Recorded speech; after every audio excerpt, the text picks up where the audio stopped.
नमस्कार मित्रांनो, परत एकदा तुमच्या सर्वांच्या भेटीला मी प्राध्यापक महेश लाहोटी आलो आहे. आज सरळ सरळ विषय, आपण कोणताही टाइमपास न करता सरळ टॉपिकला येऊयात. आज तुम्हाला दिसतंय की माय इंग्लिश कोर्स बुक 10वीचं पुस्तक, 10वीचं सेमीवाल्यांचं, मराठीवाल्यांचं, आज या टेक्स्टबुकला आपण श्री गणेशा करूयात. मित्रांनो, आपण पाहूयात की या सगळ्यांमध्ये जी पहिली कविता आपली आहे, फर्स्ट पोएम जी आहे, त्या पोएमलाच आपण सुरुवात करूयात. मला सांगा, तुम्ही जी पहिली ही पोएम पाहताय, या पोएम जी आपली पहिली कविता आहे, तिचं नाव काय दिसतंय तुम्हाला इथे की अ टीनेजर्स प्रेयर. आता तुम्ही म्हणताल की सर ठीक आहे, आम्हाला पहिली कविता अ टीनेजर्स प्रेयर आहे, पण सांगू शकताल का, एक छोटा प्रश्न पडतो सर आमच्या डोक्यात, की हीच कविता आम्हाला सगळ्यात सुरुवातीला का दिली असेल? आहे ना, हा प्रश्न पडला असेल. मग मला सांगा, याचा एक एक शब्दाचा जेव्हा आपण अर्थ बघू, तेव्हा तुम्हाला या प्रश्नाचं उत्तर मिळून जाईल.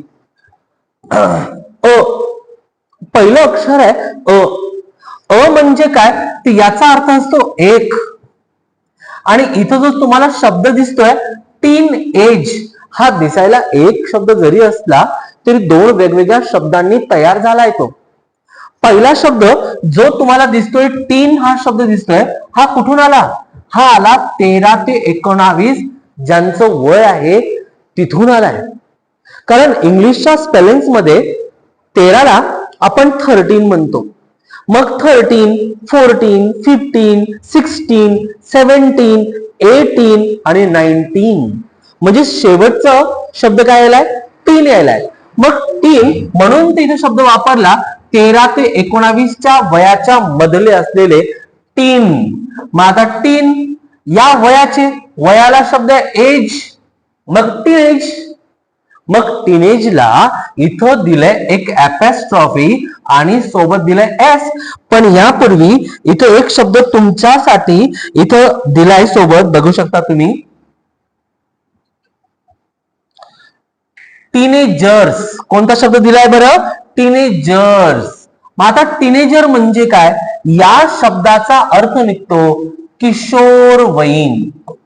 आता किशोरवयीन म्हणजे काय? ज्यांचं वय 13 ते 19च्या मधात आहे. मग तुम्ही म्हणताल सर ठीक आहे, टीनेजर हा शब्द कळाला, पण त्याच्या सोबत जो ॲपॉस्ट्रॉफी देऊन यस आलाय, राजो, ही जी वरची घंटी दिसते ना, ही या वरच्या घंटीला ॲपॉस्ट्रॉफी म्हणायचं. तो एक पंक्च्युएशन मार्क आहे.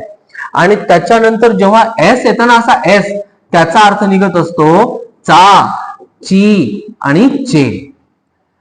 अ म्हणजे एक, टीनेजर म्हणजे किशोरवयीन, आणि हा ॲपॉस्ट्रॉफी यस चा अर्थ निघायलाय चा, ची आणि चे.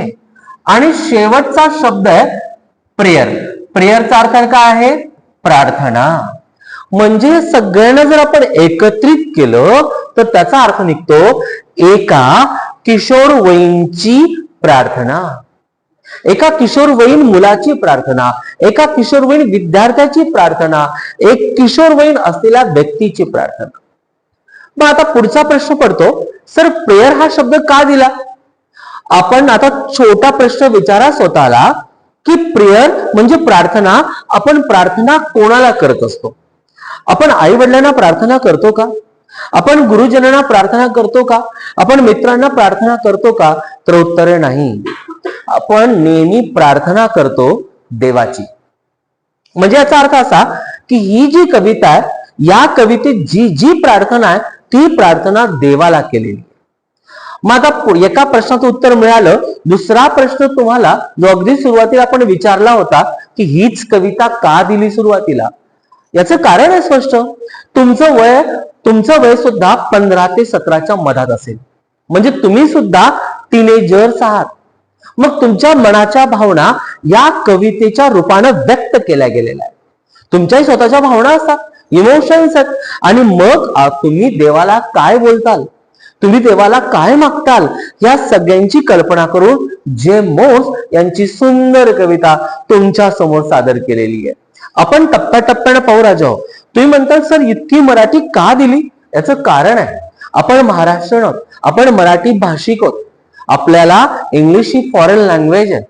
आणि मग ती फॉरेन लँग्वेज आपल्या भाषेत आपण समजून घेऊ, म्हणजे पोट भरेल आपलं मस्त छानपैकी, है ना मित्रांनो. चला आता आपण समजून घेऊ, या लेसनला आपण सुरुवात करू. खर तर या लेसनला सुरुवात करताना मला सांगा, इथे एक छोटा चिटचॅट दिलाय. मग बऱ्याच वेळेला प्रश्न येतो की चिटचॅट घ्यायला पाहिजे का नाही घ्यायला पाहिजे, कारण चिटचॅट मधून तर परीक्षेला प्रश्न येत नाही. बघा, चिटचॅट परीक्षेसाठी दिलं नाहीये, त्या कवितेची अंडरस्टँडिंग व्हावी म्हणून दिलंय. प्रत्येक गोष्ट नफा आणि तोट्यात पाहिल्या जात नसतो. मग आपण हा चिटचॅट म्हणजे गप्पा मारूयात छोटस. मग इथं काय शब्द वापरलाय, फॉर्म ग्रुप्स. आपल्याला ग्रुप फॉर्म करायचे, फॉर्म म्हणजे तयार करायचे. किती जणांचा, 5 ते 6 जणांचा एक ग्रुप बनवायचा आणि त्यामध्ये डिस्कस करायचंय. डिस्कस म्हणजे काय, चर्चा करायची. मग आता आपण चर्चा काय करणार, आपण चर्चा करणार आहोत give a rating of 1 to 5. आपण गिव्ह म्हणजे द्यायचंय 1 to 5 रेटिंग द्यायच्यात, की तुम्हाला रेटिंग द्यायचं 1 ते 5च्या क्रमानं. तो इच म्हणजे प्रत्येकाला, ऑफ द फॉलोइंग. फॉलोइंगचा अर्थ असतो खालील. मग खालील गोष्टींना ही जे ABCDE आणि F दिसतोय, याला तुम्हाला रेटिंग द्यायचंय, 1 नंबर 2 नंबर असं द्यायचंय. मग पण यांना प्रश्न काय आपण समजावून घेऊ. इथं प्रश्न विचारलाय व्हेन. बघा बारकाईने बघा, व्हेन. व्हेन म्हणजे जेव्हा केव्हा असा अर्थ निघतो. व्हेन यू हॅव टू म्हणजे करावाच लागतं, करावाच लागतं, त्याला पर्याय नसतो. When you have to take म्हणजे घेणं. काय घ्यायचंय तुम्हाला, इम्पॉर्टंट डिसिजन्स. जेव्हा तुम्हाला महत्वाचे निर्णय घ्यायचे असतात. What do you generally do. Generally म्हणजे साधारणपणे, डू म्हणजे करतात. साधारणपणे तुम्ही काय करतात जेव्हा तुम्हाला महत्वाचे निर्णय घ्यायचे असतात. आता तुम्ही म्हणताल, पुढचा प्रश्न येईल की सर महत्वाचे निर्णय म्हणजे कसे, माझ्याकडे 20 रुपये, मग 20 रुपयात मी कचोरी खाऊ का समोसा खाऊ, याला महत्वाचा निर्णय म्हणायचा का, नक्कीच नाही.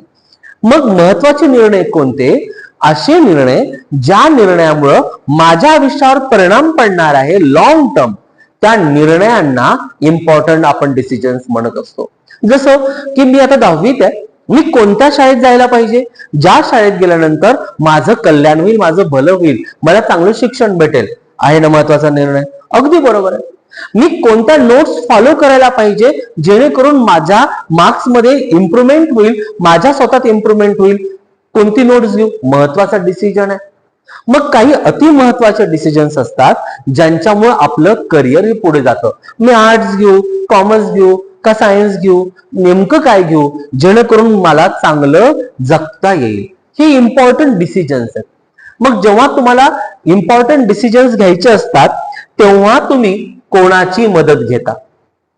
यांनी पर्याय दिलाय. पहिला पर्याय दिलाय की कन्सल्ट पॅरेंट्स, की तुम्ही आई बाबांना भेटता का. कॉन्टॅक्ट फ्रेंड फॉर ऍडवाइस, का तुम्ही मित्रांची ऍडवाइस म्हणजे सल्ला घेता का. प्रे टू गॉड फॉर गायडन्स, प्रे म्हणजे प्रार्थना, टू गॉड म्हणजे देव, प्रभू, ईश्वर, तुम्ही ईश्वराला प्रार्थना करता का. गायडन्स म्हणजे काय, मार्गदर्शनासाठी.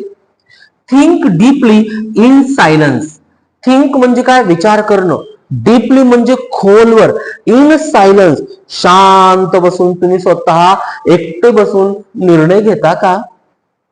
Ask your teacher for help, का तुम्ही तुमच्या गुरुजनांना जाता आणि भेटता आणि मदत मागता. काय करता, का toss a coin to decide, का कॉइन घेता आणि टॉस करता, चित पडलं तर असं करण, पट पडलं तसं करण. जमतंय का. तुम्ही 6 पैकी काय करता, सर्वात अगोदर काय करताल, काय वाटतं, महत्वाचा निर्णय घ्यायचा आहे तुम्हाला. आपण एक समजू की बघ, आपण असं एक कल्पना करू की तुम्हाला 90% जास्त मार्क घ्यायचे, हा तुमचा महत्वाचा डिसिजन आहे. आणि ते कसं घ्यायचं यासाठी सर्वात अगोदर तुम्ही कोणाकडे जाताल, अंदाजे, किंवा कोणत्या शाळेत मी प्रवेश घेऊ, हा तुम्हाला प्रश्न पडला तर तुम्ही सर्वात अगोदर चर्चा कोणासोबत करताल. मला असं वाटतं इम्पॉर्टंट डिसिजनच्या वेळेला आपण आपल्या पॅरेंट्स सोबत जायला पाहिजे. तुम्ही म्हणताल सर नाही, me think deeply in silence घेईल पहिल्यांदा. बिलकुल ऍक्सेप्टेबल. तुम्हाला जे वाटतं ते तुम्ही करू शकता. इथं गरजेचं नाहीये की मी एक नंबर दिलं म्हणजे तुमचं एक नंबर असेल. मला वाटतं मी देतोय. मग मी काय केलं असतं, मित्रांकडे गेलो असतो, त्यांच्याकडनं ऍडवाइस घेतली असते. मग मी टीचर्सकडे आलो असतो, टीचर्सकडनं मी ऍडवाइस घेतले असते. आणि या तिन्हींचा ऍडवाइस ऐकल्यानंतर मी शांतपैकी बसलो असतो आणि थिंक डीपली इन सायलन्स, आणि मग मी शांतपैकी बसून विचार केला असता. आणि मात्र मग शेवटी जर मला उत्तरच कोणाकडनं भेटत नसेल तर मग मी देवाकडे जाणार, हे प्रभू, हे राया, हे ईश्वरा, मला आता मदत कर, असं मी म्हणणार. म्हणजे याचा अर्थ काय की जेव्हा मी प्रार्थना करतो, प्रार्थना ही सगळ्यात शेवटी असते. सगळ्यात शेवटी जेव्हा आपण सगळींकडे हरतो, आता एक मात्र देव आहे आणि आपण देवाकडे जातो. मग देवाकडे गेल्यानंतर आपण देवाला सगळं काही सांगतो. माहितीये का सांगत असतो देवाला? कित्येक लोकांना तुम्ही मूर्ती समोर रडताना पाहिलं असेल की लोक बसतात, लोक देवाला बोलतात आणि बोलता बोलता डसाडसा रडतात. देव ऐकतोय का? देव त्यांना काही सल्ला देऊन बोलू शकतो का? नक्कीच नाही. पण तरी सुद्धा लोक देवाला बोलतात ना, याचं काय कारण आहे माहिती? ज्याला सल्ला हवा असतो ना, त्याला ज्याला धीर हवा असतो ना, त्याला मधात बोलणारा व्यक्ती जमत नाही. आणि देव खूप छान ही भूमिका निभावतो. बोलणाऱ्याला पूर्ण बोलू देतो. तो शांतपणे त्याच्या सगळ्या भावनांना व्यक्त होऊ देतो आणि त्याच्या बोलताना मधात तो पचपच करत नाही. हे त्याचं वैशिष्ट्य आहे. म्हणून तर आपण देवाकडे जात असतो. मी लावलेला क्रम आहे, मी ह्या एफ नावाच्या क्रमाकडे गेलोच नसतो. आता हा आपण समजून घेतला. आता आपण पुढे जाऊयात. इथे मात्र खूप महत्वाची एक फिगर्स ऑफ स्पीच लपलेली आहे. आपल्याला याच्यात प्रत्येक मुद्दा आणि मुद्दा समजून घेणं आलं. इन पोएट्री काय म्हणतात बघा. पोएट्री म्हणजे काय? या कवितेमध्ये व्हेरी ऑफन, याला ऑफन म्हणायचं बरं, हे ऑफ्टेन नाही आहे. It pronounces as often. ऑफनचा अर्थ असतो बऱ्याचदा, बऱ्याचदा, किंवा त्याला आपण अनेक वेळा असंही म्हणू शकतो. लक्षात ठेवा, मी इथं मराठी शब्द देतोय. तुम्ही टेक्स्टबुक घेऊन बसा आणि जिथे मराठी शब्दांची गरज आहे ते तुम्ही पेन्सिलनं, तुमच्या निळ्या पेन असेल तर निळ्या पेननं लिहित चला. आपलं पुस्तक आहे, आपल्या नोट्स आहेत. देअर आर लाईन्स, अशा काही ओळी असतात कवितेमध्ये, इन विच, ज्यामध्ये द पोएट म्हणजे कवी, सीम्स म्हणजे वाटणे, आणि कविताला म्हणजे कवीला असं वाटतं टू टॉक डिरेक्टली. आता टॉक म्हणजे बोलणं, डिरेक्टली म्हणा, डायरेक्टली म्हणा, डायरेक्टली बोलल्या जातं to an absent person. Absent म्हणजे जो उपस्थित नाही त्याला बोलल्या जातं. अब्सेंट पर्सन कसं मी पुढे समजावून सांगतो. अँड ऍबस्ट्रॅक्ट आयडिया, किंवा एखादी ऍबस्ट्रॅक्ट म्हणजे ज्याला शरीर नाहीये. ऍबस्ट्रॅक्ट आयडिया म्हणजे कसं, जसं आपण म्हणतो की तू वाईट केलं तर नरकात जाशील. आता नरक पाहिलाय का? नाही. स्वर्गात जाशील, स्वर्ग पाहिलाय का? नाही. मी मृत्यूला बोलतो रोज, मग मृत्यूला बोलू शकतो का मी? नाही. मृत्यू ही एब्स्ट्रैक्ट आइडिया है जिसे हम महसूस नहीं कर सकते, मतलब जिसे हम महसूस कर सकते हैं पर हम उसे टच नहीं कर सकते, उसे एब्स्ट्रैक्ट आइडिया कहते हैं. और थिंग किंवा ऑब्जेक्ट किंवा एखादी वस्तू ज्याला बोलताच येत नाही, ज्याला भावनाच नाही, त्याच्यासाठी सुद्धा आपण डायरेक्टली बोलत असतो. उदाहरण येत आहेत पुढे. सच टॅक्टिक, सच म्हणजे काय? अशा प्रकारची. टॅक्टिक, डिव्हाइस म्हणजे योजना. यूज्ड वापरल्या जाते. बाय द पोएट, पोएट द्वारा वापरल्या जाते. Is the figure of speech, आणि या फिगर ऑफ स्पीचला काय म्हणतात हे लक्षात ठेवा. त्याला म्हणतात ऍपोस्ट्रॉफी. काय म्हणायचं त्याला? ऍपोस्ट्रॉफी म्हणायचं. चला, इथपर्यंतच्या 2-3 ओळी आपण परत एकदा समजावून घेऊ. जेव्हा तुम्ही समोरच्या व्यक्तीला उद्देशून बोलता, तो व्यक्ती नसतो बरं, ती एखादी आयडिया असेल, ती एखादी ऍबस्ट्रॅक्ट आयडिया असेल. इथं दिलंय ना, एखादी अब्सेंट पर्सन जी उपस्थितच नाही. मी म्हणलो, राजे, छत्रपती शिवाजी महाराज, आपण परत या, तुमची खूप गरज आहे ह्या महाराष्ट्राला. आता मला सांगा, मी त्या व्यक्तीला बोलतोय जी व्यक्ती इथे उपस्थित नाहीये. मग अशा वेळेला ऍपोस्ट्रॉफी नावाची फिगर ऑफ स्पीच काम करते. मी जर म्हंटल ऍबस्ट्रॅक्ट आयडिया, ओ मृत्यू, oh death, where are you, my friend is waiting for you. आहे की नाही? म्हणजे मृत्यूला बोलायलो मी. आता मृत्यूला जर बोलत असेल तर ती सुद्धा काय झाली? ऍबस्ट्रॅक्ट आयडिया झाली. थिंक किंवा ऑब्जेक्ट. आता थिंक, मी जर समजा या डिजिटल बोर्डला म्हणत असेल, काय डिजिटल बोर्ड केवढा परिवर्तन केलास, पहिले काळे बोर्ड होते, मग पांढरे आले, आणि आता तू मात्र परत एकदा या गोष्टीवर आलास.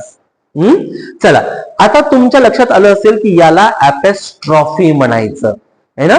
ज्याच्यामध्ये जीव डसतो त्याला उद्देशून जेव्हा आपण बोलतो त्याला ऍपेस्ट्रॉफी म्हणायचं. मग त्याच्यासाठी काही एक्झाम्पल्स त्यांनी दिले, आपल्याला समजून घेणं आलं. बघा तो काय म्हणतोय.